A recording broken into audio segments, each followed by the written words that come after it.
Selamat pagi, it's your boy, Tucker Eats, from Makassar Sulawesi. And this right here is the intro to Tucker Eats Road Trips with Rich. Not super rich, just Rich. He's my old travel buddy, and we're getting the band together for a road trip from here to Tana Toraja.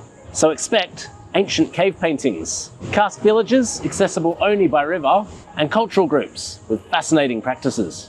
As for Rich, he's an uncomplicated, logical kind of character, and very, very Australian. Naturally, I'll be putting his taste buds to the test.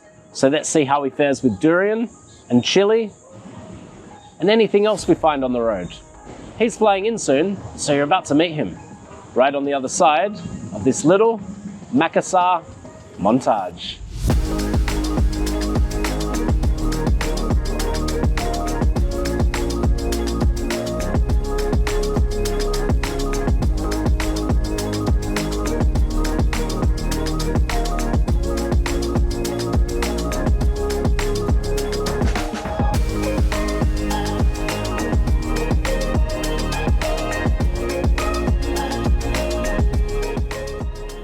So, that guy right there, that's Rich at the bike rental shop.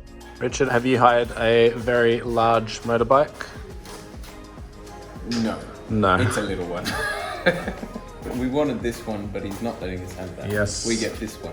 We want the NMAX. Never mind. No NMAX, but we take what we can get. And then we have the full day to kill in Makassar. So we just dive into the back streets where everyday life is happening. And eventually, we end up at the waterfront.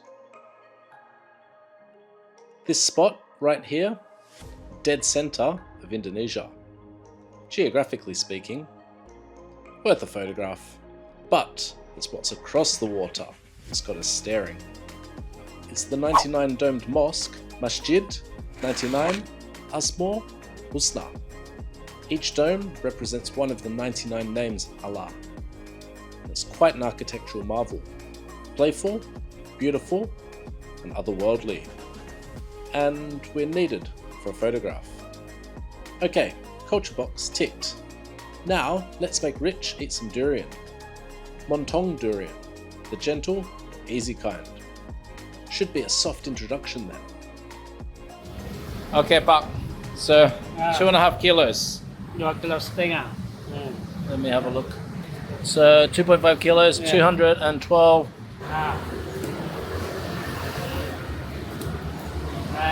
Yeah, this, oh, look at that. Nice, juicy, stinky. So, Richard, what do we have here? This is the durian fruit. The king of fruits. Yes. The description of which Lonely Planet said it was like eating custard while sitting on the toilet. So I'm about to discover this for the first time. I've never had it before. Who reads Lonely Planet anymore anyway? Yeah, anymore. It's very complicated smell going on. All right, go on, do it. Here we go. All right, wow, they're big pieces. They do look big. Yeah. Today it's all about you. It's about pushing your buttons. Let me just check. Yeah, that's good texture. There we go.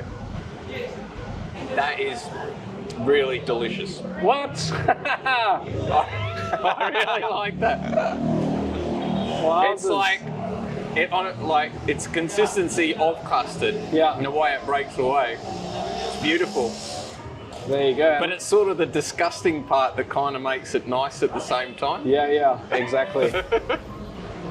We'll make a food vlogger out of you yet, Richard? Beautiful. So good. No, it's nice. All right, cool. Good. I was hoping you wouldn't make me eat the whole lot of it. It's not nearly as bad as I thought it would be.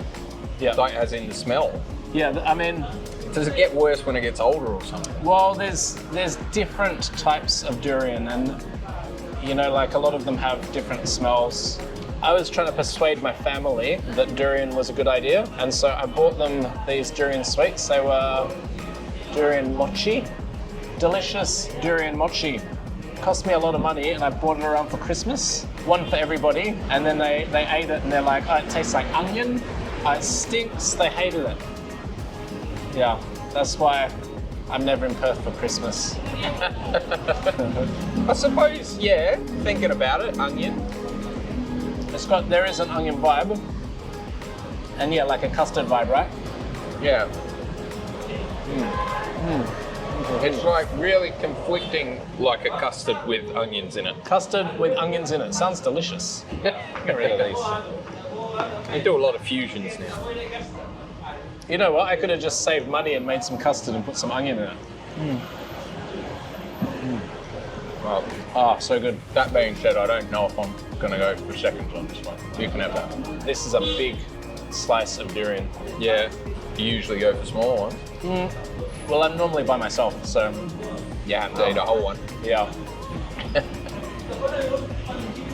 It gets a bit too much after a while, I think. Really? There's a slight like petrol flavour in it as well. I guess It's so. complicated. It's complicated. I think I'm going to have to stop, mate. Really? The flavour of onion has overpowered the flavour Really? for me. All right. That's good. I don't want to take you to places and you're just like, oh, that was delicious. No, I want to... The idea is that you suffer. It's going to be one of those ones that's going to be stuck in my mouth and my nostrils and on my hands for the next 5 days. Yeah. I can see why they outlaw it on the subways in Everywhere. Singapore. You know, you'll get a burp later and you'll taste the durian in the burp. It's like free dessert. I wonder if we can get this guy to cut this out a bit. Oh no. Let me just rip it open. Oh look. A little hidden more. piece. A little hidden one. There we go. I did that nice and gracefully, but actually, not at all. You know when you have a break from something and you think you can do it again? But can you? Oh, no. No. Australian bule durian for the first time. He enjoyed it, and then it was a bit too much. But you know what I'm thinking? I'm thinking he's going to come back and he's going to remember the good part of it, and at some stage he's going to want to try it again, because that's sometimes how it works. You know, it's like, is it good? Isn't it? I don't know. I've got conflicted feelings.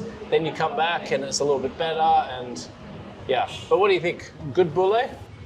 Good bule or bad bule? Let me know in the comments. Durian, good. But Rich is still hungry and goes straight for a bowl of bakso. Solid life choice. Next stop, Fort Rotterdam, a proper old Dutch fort. Thick walls, the works. Inside, there's this little museum called Lagaligo. And they've got some stone tools on display that are literally over 1 million years old. Must have been Homo erectus who came and went and left their tools, long before the sapiens showed up and decided to get all artsy in caves. That was more like 50,000 years ago.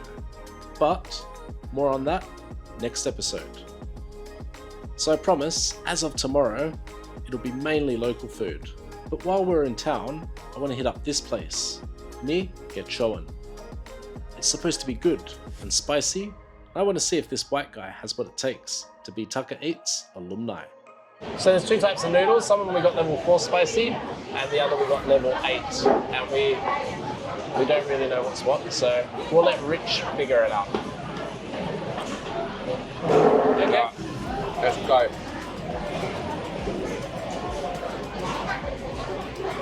Take your time. No rush. I've already cut to a close up. That's not too bad. Not too bad. It's a little bit spicy, but not too spicy. All right. So a little bit spicy. So we are assuming that's the 4. I reckon that one's the 8, that one's the 4. Yeah. That one's got a lot of flavour in it. It's Okay. really nice. What do you reckon? I have no idea. I should probably try them. How's that? You don't feel uncomfortable there, Rich? No. All right. So I'm gonna try both of these, the meegoreng or meegoreng. Let's try this one. Quite punchy. it tastes nice in the way that kind of meegoreng tastes nice. You know, it's got like that nice spicy vibe, delicious noodles, a nice sauce. I do taste like an onion in there, I'm feeling, and then plenty of spice. Now I wonder if this is the 8. Let's find out. That is less spicy, so I guess we're dealing with the 4. I'm going to try these two. The mi hompimpa.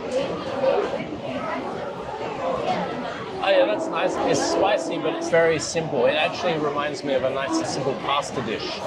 So I'm assuming that this just looks like it's got richa on it. Like a whole bunch of chili on it.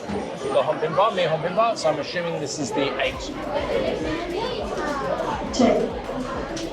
Actually, that's really nice. The sambal is quite delicious.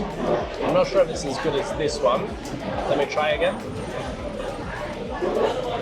This is good too. So have we decided what's the most spicy here? I reckon that one. That one? For me. Try this one. And let me try this. I feel like it's these two.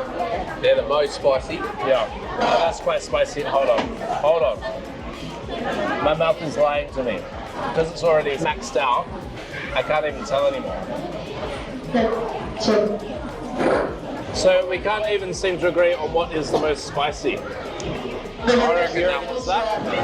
We've been talking about what's more spicy and we've decided we don't know. And the thing is, after you've taken the first bite, it doesn't even really matter. You have a bite of both of them and then the heat is building and it's coming from somewhere. Who knows where? Sorry, I should have organised this better. I will learn, I will be a better food vlogger in the future, I promise. So we've got the pancit goreng as well. So they're crispy wontons and they came on the side as well. So I really didn't need to order them, but who knew? Bangkok sauce. Does it taste like Bangkok? Oh, it's sweet chili. Sweet chili, okay. So, for me, you know what the wontons are missing? They're missing like a salt in the meat. So of course, normally in the West, like in Chinese cuisine, we would have the pork in the wonton.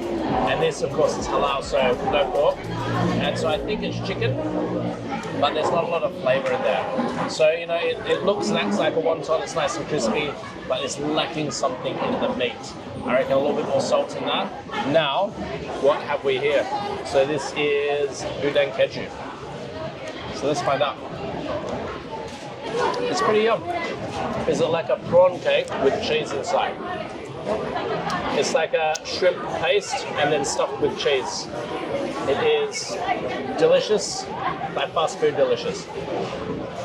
Richard, have you tried the udang keju? Not yet, mate. Let's go for it. All right. That's beautiful. Yeah, nice, cheesy, deep fried goodness. Now, has anybody noticed that I've been using my chopsticks back to front? Any keen observers who noticed that? Good on you.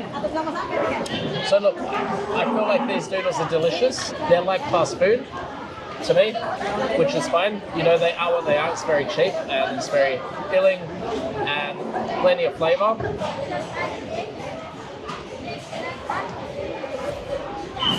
But yeah, I get it. Anything to say, Rich? Not really? No. How about a close up then? That's it for Makassar. Next episode, we finally roll out, but not before a good, proper breakfast. After that, some of the oldest cave paintings on the planet, cruising quiet backwaters, and a karst village that feels cut off from the rest of the world. Oh, also a decent seafood feast. Stay tuned.